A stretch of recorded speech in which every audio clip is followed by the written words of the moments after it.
Veja no Parlamento Brasil. Lei Maria da Penha vai ser ensinada nas escolas de Goiás. Amazonas lança cartilha para meninos sobre violência contra a mulher. Áudio do deputado Arthur Duval sobre ucranianas causa indignação em São Paulo. Sessão emocionante comemora o Dia Internacional da Mulher no Congresso Nacional. Câmara dos Deputados lança livros que contam a história da luta das mulheres. E conheça Maria Eduarda Mendonça, a advogada que venceu desafios em uma sociedade carente de inclusão. Essas e outras histórias passam pelos parlamentos. E o programa Parlamento Brasil, junto com as TVs legislativas, conta para você os assuntos que mobilizam as casas de leis do país.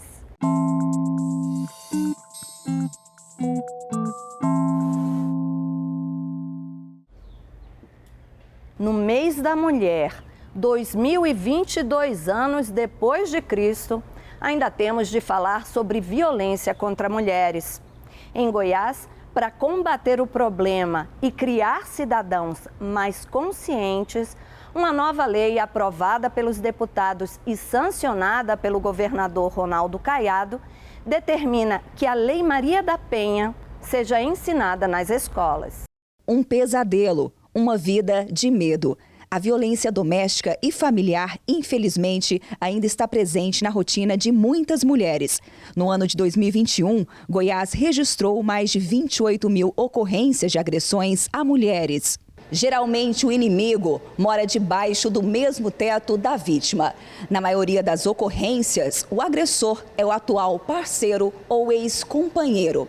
Em Goiânia, o Batalhão Maria da Penha da Polícia Militar de Goiás estima que 30 mulheres são vítimas de violência por dia no estado. Uma das formas de reverter esse quadro é a informação. Por isso, o Congresso aprovou em junho do ano passado e o presidente Jair Bolsonaro sancionou a lei que cria a Semana de Combate à Violência contra a Mulher. A primeira semana deve acontecer em março desse ano, nas escolas públicas e privadas. No período, as escolas devem organizar eventos para tratar de prevenção à violência contra a mulher, abordar os mecanismos de assistência à mulher em situação de violência doméstica e familiar e também divulgar as medidas protetivas e os meios para fazer denúncias. E além da Semana de Combate à Violência contra a Mulher, as escolas públicas goianas terão em sua grade de ensino conteúdos relacionados à Lei Maria da Penha. O projeto foi aprovado pela maioria dos deputados da Assembleia Legislativa de Goiás e sancionado pelo governador Ronaldo Caiado. A proposta de autoria do deputado Virmondes Cruvinel se uniu com outros projetos dos deputados Eduardo Prado, Bruno Peixoto e Tião Caroço, que tinham o mesmo propósito: combater a violência contra a mulher, trabalhar na formação de uma nova consciência entre os jovens e promover o conhecimento da Lei Maria da Penha. Dados nacionais apontam que durante esse período da pandemia, a violência contra a mulher aumentou, ainda mais durante esse período de isolamento dentro de casa, devido aí à questão do coronavírus. Com essa preocupação, nós lutamos sempre para acabar com qualquer forma de violência, e principalmente contra as mulheres. A sanção dessa lei da nossa autoria, que permite essa ideia de divulgar a Lei Maria da Penha nas escolas, agora com retorno presencial nas escolas, garantirá a possibilidade de mais conscientização, mais informação para todos os alunos, sejam homens, mulheres, que estão na rede pública estadual, que estão aí nas escolas de todo o estado de Goiás e que, sem dúvida nenhuma, podem ajudar, que através do conhecimento e informação, ajudar a fazer denúncias, ajudar a estar mais esclarecido e que situações constrangedoras como essa de violência não continuem acontecendo ou diminuam bastante aqui no estado de Goiás. A psicopedagoga Eide Amadeu argumenta que é fundamental que a escola trabalhe conteúdos como esse. A escola não é um local onde a gente trabalha só os conteúdos para o mercado de trabalho. A partir do momento que os nossos alunos, adolescentes, eles têm uma informação, se torna mais fácil a tomada de consciência frente a alguma situação. Então, esse suporte, essa orientação, esse esclarecimento sobre os direitos que essa lei resguarda o cidadão, ela é muito importante para a gente passar para os nossos alunos. A escola, ela tem esse papel de responsabilidade social. Então, é um benefício que ajudará as nossas crianças que estão na escola, né? E também as suas famílias. E isso vai ter ressonância também na sociedade.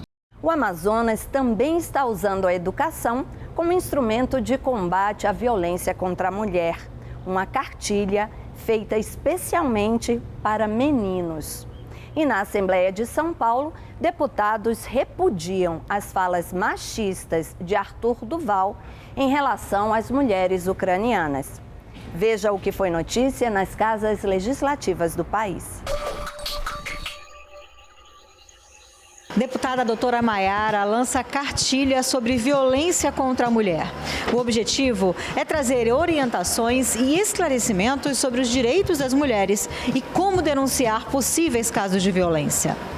A cartilha é intitulada de Precisamos Conversar sobre Violência contra a Mulher. O que não foi dito e o que você não sabe. E é voltada ao público adolescente masculino. De acordo com a parlamentar, o número de casos de violência praticado contra as mulheres amazonenses é grande. E isso piorou durante o período de isolamento social, com aumento de 34% dos casos. Doutora Maiara resolveu investir na prevenção para quebrar esse ciclo vicioso na base, com educação. E a gente lançou também a nossa cartilha, mais uma vez, agora de uma forma digital. O público-alvo são os rapazes jovens, para que eles entendam que a violência contra a mulher ela não é só as vias de fato física, mas existem outros tipos de violência psicológica, patrimonial, financeira, então é um assunto que precisa ser cada vez mais falado, comentado, para que a gente tenha noção e para que a gente possa influenciar o comportamento dos rapazes e evitar agir durante a prevenção de novos atentados contra as mulheres no futuro. A cartilha é a primeira da Assembleia Legislativa a abordar o tema sobre violência contra a mulher, destinada ao público adolescente e diretamente para os rapazes. Além das informações, a cartilha traz também os canais para denúncias e telefones e endereços dos órgãos que atuam na defesa dos direitos da mulher. O presidente da Alesp, deputado Carlão Pignatari, do PSDB, abriu a sessão ordinária com um comunicado da Assembleia sobre as declarações sexistas feitas pelo deputado Arthur Duval contra mulheres ucranianas durante uma viagem do parlamentar ao país em guerra contra a Rússia. A Assembleia Legislativa do Estado de São Paulo repudia comportamentos sexistas, machistas ou qualquer tipo de preconceito ou incitação ao ódio. Sob esta presidência, nenhum caso ficará sem resposta. Nada será varrido para debaixo do tapete. Depois do comunicado, o presidente deu a palavra aos deputados durante o pequeno expediente. Esses tours que ele citou aí, tour pelo leste europeu, essas mulheres são aliciadas com promessas de emprego, chegam lá, são drogadas, escravizadas e viram vítimas sexuais, de homens com essa postura e esse comportamento. Me senti envergonhado quando eu assisti ao vídeo feito na divisa da Ucrânia, num país que está beligerante, num país em que todos estão fugindo para não sofrer as consequências da guerra. Foi uma fala deplorável, execrável, né? Além de machista, misógina, né? Porque ela agride a dignidade humana, não só das mulheres ucranianas, mas de todas as mulheres do planeta Terra, mas também mostra ali a falta de empatia com o sofrimento alheio. Está no momento da gente dizer, chega, a política não pode ser um lugar de reprodução da violência machista. A gente assina junto com a OAB, a gente assina com os demais colegas aqui da Assembleia Legislativa um pedido de cassação. Só tem um jeito da gente acabar com essa situação na Assembleia, é uma punição exemplar, para que não haja mais a possibilidade de fatos até o final dessa legislatura. É o único jeito, na minha opinião, para que a gente, de fato, acabe com esses gestos, com as palavras e com as atitudes equivocadas daqueles que não tiveram a compreensão da importância de um parlamento como esse para o Estado, para o país e para o mundo. O deputado Arthur Duval, ele não só falou mal das mulheres ucranianas e das mulheres em geral. Ele comete um crime quando ele faz apologia, inclusive ao turismo sexual. E vai ter que pagar por isso, porque não é punível, não é permissível que nós tenhamos um parlamentar que fale essas coisas e fique sem a punição exemplar, que no meu entendimento seria uma cassação. Ele diz, se referindo a mulheres refugiadas, fugindo de uma guerra, onde os seus filhos, os seus maridos estão por perder a vida. Elas são fáceis porque são pobres. O mínimo que esse parlamento pode fazer é caçá-lo. Não tem espaço aqui para uma pessoa como essa. Em nenhum momento ele menciona qualquer empatia com a situação daquelas mulheres. Ele está vendo que pode ser o começo de uma terceira guerra mundial e ele ali naquele momento, ele vê aquelas mulheres passando por aquela situação e as trata como o que ele acha de fato que as mulheres são. Nós estamos ouvindo o que é um planejamento daquilo que se configura como turismo sexual. O Conselho de Ética, presidido pela deputada Maria Lúcia Amari, do PSDB, vai investigar as declarações contra as mulheres ucranianas. Depois, envia a representação à Secretaria-Geral Parlamentar. Depois da abertura do processo, o deputado Arthur Duval terá um prazo de 5 sessões no plenário para apresentar a defesa. O Conselho de Ética, então, volta a se reunir para decidir se aceita ou não a representação. No fim do processo, o futuro do deputado Arthur Duval vai ser decidido em plenário por maioria simples.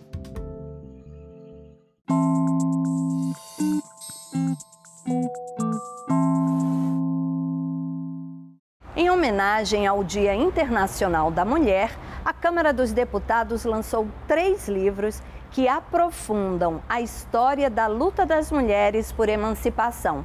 Os livros podem ser baixados pela internet.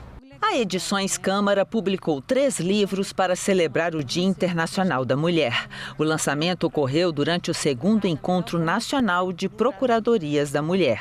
O evento faz parte da campanha Março Mulher, que vai promover uma série de atividades para comemorar o Mês da Mulher na Câmara dos Deputados. As 3 publicações integram a coleção Vozes Femininas e contam a história da luta da mulher por emancipação política e social no Brasil. A Declaração dos Direitos da Mulher e da Cidadã, de Olympe Gouges, o início do feminismo no Brasil, de Leolinda Daltro, e o Tratado sobre a Emancipação Política da Mulher e o Direito de Votar, de Ana Rosa dos Santos. Para a historiadora Cristiane Ribeiro, o livro de Ana Rosa dos Santos é uma reviravolta na história e na luta das mulheres no país. Por muito tempo, se acreditou que essa era uma pauta que não existia na luta das mulheres, né? Ele é publicado em 1868, no Rio de Janeiro, né? A autora, a Ana Rosa Termati dos Santos, ela escreve esse livro já numa idade avançada para o período, né? Ela tinha quase 50 anos, e uma peculiaridade ainda maior é que ela era uma mulher solteira. Então ela fala muito das dificuldades de ser mulher, e ainda mais de ser mulher solteira, né? Então ser uma mulher casada. Segundo a argumentação da autora, o voto feminino faria com que se elegesse mulheres, e ao se eleger mulheres, essas mulheres levariam a pauta, né, para dentro da Câmara, para dentro dos parlamentos, né, porque essa discussão ela não está só no Brasil, e ao levar essas mulheres para esses espaços, elas poderiam, né, e alcançariam os direitos que elas reivindicavam no período. Estas mulheres que nos antecederam, que começou todo esse movimento, ela teve sua história, e nós hoje, na atualidade, nós continuamos uma luta grande para nós participarmos da política. Então, esses livros vão nos dar muitos subsídios, né, para que a gente se fortaleça cada vez mais.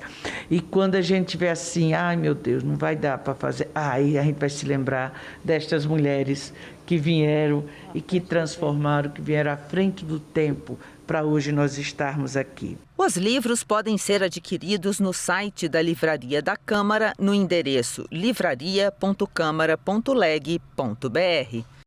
A emoção deu tom na sessão solene do Congresso Nacional, que celebrou o Dia Internacional da Mulher. Parlamentares, especialistas e convidadas falaram de questões cruciais e também doloridas da condição feminina.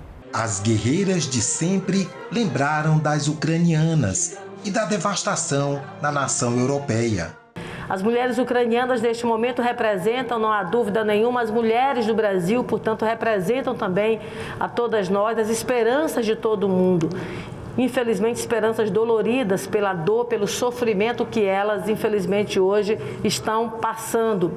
Não faltou protesto, nem indignação com a fala do deputado estadual paulista Arthur Duval contra as mulheres da Ucrânia, nem referências aos 90 anos da conquista do voto feminino, a falta de prioridade da mulher no orçamento da União e ao pedido de urgência dirigido ao presidente da República para que ele encaminhe ao Congresso a Convenção da Organização Internacional do Trabalho, OIT, de combate à discriminação e ao assédio no mercado de trabalho. Não faltaram guerreiras de outras frentes que não a parlamentar. E o que é feminismo? É muito importante a gente entender isso. Feminista é a igualdade entre homem e mulher. Eu duvido que qualquer senador, homem, que qualquer pessoa que vai ter uma filha neta não concorda que tenha que ter uma igualdade entre homem e mulher. Uma igualdade de salário, uma igualdade de ideias, porque essa soma do feminino e do masculino que faz a diferença. 60,6% de todos os estupros são contra meninas menores de 13 anos de idade. Por que é que nós não pensamos em meninas? Tem vários negócios sociais. Todos os negócios são autossustentáveis. Então, Costurando Sonhos, ele capacita mulheres em corte e costura e a partir da capacitação, assim que elas terminam a capacitação, a gente ajuda a inseri-las no mercado de trabalho ou a partir de suas casas elas começam a produzir e ter renda. Como também não faltou clareza, convicção, solidariedade. Não precisamos sair do Brasil para saber que as mulheres, simplesmente por serem mulheres, precisam passar a vida se explicando. Como se necessitassem a chancela ou justificativa para determinar o destino do seu corpo ou do coração, se pudessem trabalhar ou ter tesão. E emoção, quando foi lido o texto de um jornalista que contou o que ouviu de meninas num campo de refugiados. Entendi toda a minha ignorância quando fui perguntar para um grupo de crianças do que elas tinham mais medo. Achei que a resposta seria das bombas, mas era do escudo do campo de refugiados. Quando pedi para saber o motivo, uma delas sussurrou: não podemos nem ir ao banheiro pela noite. Um homem pode fazer coisas ruins com o nosso corpo. Desculpa.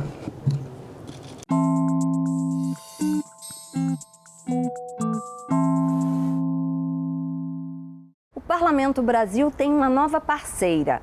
É a TV Câmara Distrital, aqui do Distrito Federal. Nessa primeira participação, eles mandaram uma matéria do programa Nosso Quadradinho. É a história de uma mulher vencedora. Com pouca altura, problema na visão e uma rara condição genética, Maria Eduarda Mendonça se formou em Direito, passou no exame da OAB antes mesmo de terminar o curso e quer ir muito além. O nome da minha deficiência se chama displasia óssea espongiometafisária com distrofias de cones e bastões. É um tipo de nanismo extremamente raro, que foi descoberto há poucos anos atrás. É associada à deficiência visual grave. Desde sempre, meus pais sempre acreditaram que lugar de criança, não importa que deficiência tenha, é na escola. Então, meus pais me matricularam a partir dos 3 anos, em escola regular, numa escola particular. E eu tinha uma evolução, um raciocínio muito rápido, mas a minha deficiência visual não deixava eu acompanhar meus alunos em alguns termos, em termos de aprendizado, porque naquela época eu conseguia enxergar um pouco a mais do que eu vejo hoje. Então eu conseguia escrever em letras grandes, mas eu nunca conseguia aprender a escrever de fato, né? E aí as professoras com 8 anos de idade viram que não tinha como eu continuar e foram pedir ajuda para a escola pública, para os professores itinerantes da escola pública. Com 8 meses ela falava, e um português correto. No horário posterior à aula, eu ia para a sala de recurso, onde elas conseguiam me ensinar muito mais do que ler e escrever, né? Me ensinar a superar a minha deficiência, a conviver com a minha deficiência, me enxergar como ser humano, me enxergar como sujeito digno de direito e capaz. O tratamento é igual. A única diferença que ela tem é que ela não enxerga, que você tem que ter um certo cuidado e na cadeirinha de roda só. Mas o resto é tudo igual. Eu fui aprendendo junto com meus pais, com as minhas professoras, que tiveram um trabalho fundamental nessa época, que a minha deficiência visual, ela não é um castigo, a minha deficiência física também não, ela não é uma limitação, ela não é uma punição, é uma forma apenas diferente de eu conhecer e de viver a vida, e que não me limitava a ter sonho nenhum. Eu mudei depois para um colégio particular, porque eu comecei a fazer palestra com uns 10 anos, e eu comecei a fazer palestra em Brasília inteira, num projeto Quebrando Barreiras, que era um projeto das minhas professoras e meu, sobre a inclusão da pessoa com deficiência na sociedade, né? E eu comecei a dar palestras e eu comecei a conhecer mais o mundo. E eu queria ir para um colégio particular que eu ganhei bolsa, porque eu queria me aprofundar mais, eu queria estudar mais, eu queria alçar voo, realmente.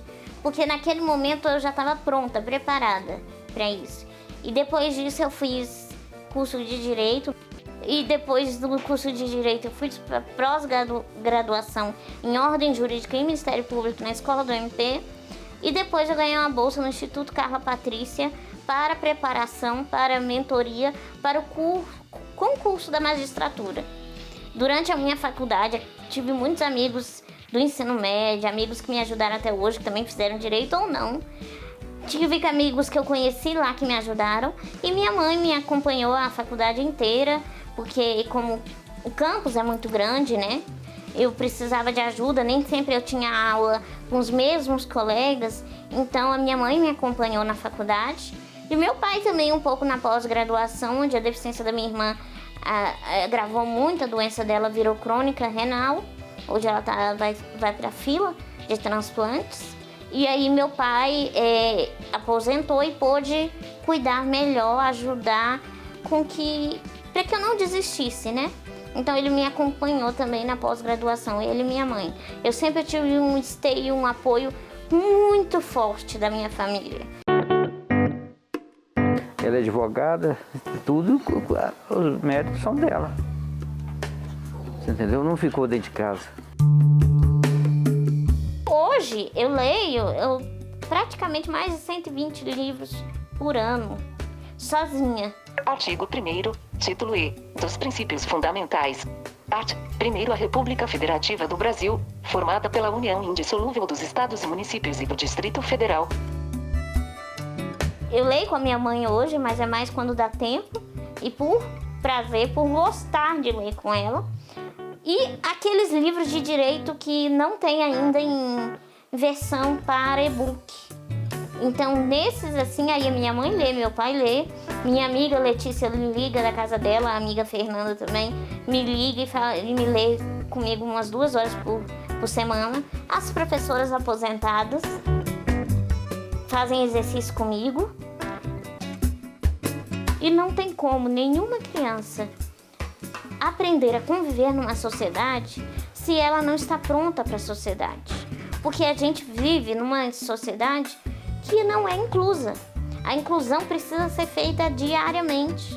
E não tem como a gente ir para trás. A gente luta no direito para que a inclusão, as escolas e o meio entenda que não é o da deficiente que tem que se adaptar, e sim as escolas, a sociedade que tem que se adaptar às pessoas com deficiência.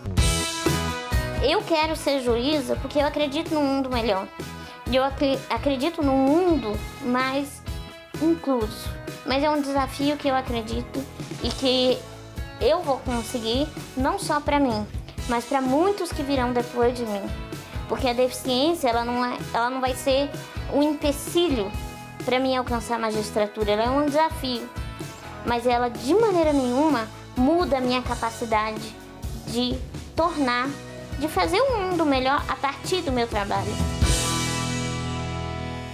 Inspiradora Maria Eduarda, né? E ela tá muito certa, viu? É a sociedade que tem que se adaptar às pessoas com deficiência, promovendo conhecimento, acessibilidade e inclusão. Bom, e o Parlamento Brasil fica por aqui. Se você quiser rever qualquer um dos nossos programas, já sabe, tem tudo na internet. senado.leg.br/TV ou nosso canal no YouTube. Aproveita, se inscreve. Tem o Facebook, o Instagram, o Twitter, tem o velho e-mail. Manda uma mensagem. Semana que vem a gente volta. Tchau.